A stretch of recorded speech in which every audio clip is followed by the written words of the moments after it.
La décision a été un peu surprenante pour deux raisons. D'abord parce que les signaux n'allaient pas forcément dans ce sens. Et deuxième, d'ailleurs la preuve, c'est que Didier avait pu lancer sa campagne. Mais deuxièmement parce que c'est très tardif.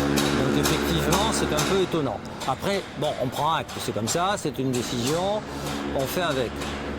La question après que vous posez, c'est est-ce que c'est la fin de l'histoire? Non, ce n'est pas forcément la fin de l'histoire parce qu'il y a un vrai groupe qui s'est constitué avec une vraie envie d'y aller. Il y a deuxièmement un constat qui n'a pas changé, c'est-à-dire qu'il y a effectivement beaucoup de candidats, mais en même temps, je crois que nous, en tout cas, on considère que peu de ces candidats ont la compétence et l'expérience pour gérer une ville aussi complexe. Et donc, si vous voulez, nous, ce qui nous intéresse, c'est Biarritz. Donc, aujourd'hui, ce qu'on va faire, c'est se réunir pour faire le point de la situation et ensuite voir la façon dont les choses peuvent se poursuivre.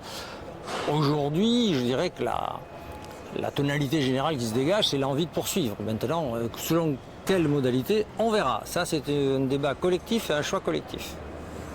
Est-ce que le fait que il y ait une décision finalement présidentielle dans ce débat local, est-ce que ça change la donne sur votre envie personnelle aussi d'y aller ou pas? Vous aviez dit qu'au nom d'une certaine façon de votre âge ou d'une certaine maturité, vous ne vouliez pas être chef de file, mais que vous restiez dans la liste parce que vous aviez envie de continuer à travailler pour certains dossiers biarro. Est-ce que du coup, ce qui vient de se dessiner vous donne pas envie d'y aller? Aujourd'hui, franchement, c'est trop tôt. Il faut en discuter. C'est un choix qui ne peut être que collectif.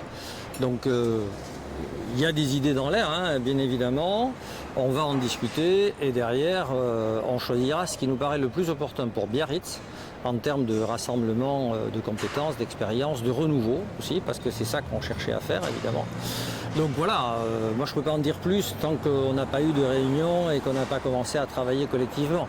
Mais dès ce soir, nous aurons commencé à travailler collectivement, je vous rassure. Enfin,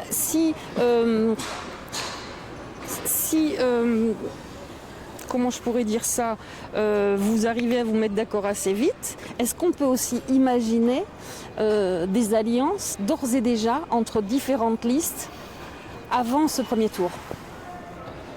Écoutez, c'est trop tôt aujourd'hui pour en parler. Je pense que ce n'est pas la solution la plus probable parce que la sensation que j'ai, c'est que s'ils sont partis, ils sont partis pour aller jusqu'au bout. Voilà, donc aujourd'hui, je ne pense pas que c'est la piste privilégiée, mais maintenant, Biarritz est tellement surprenant qu'il ne faut rien écarter, on ne sait jamais. Une façon finalement de faire de la coalition avant le premier tour et d'une certaine façon se rassembler contre le maire sortant. Non, alors je crois que le problème, c'est pas de se rassembler contre le maire sortant.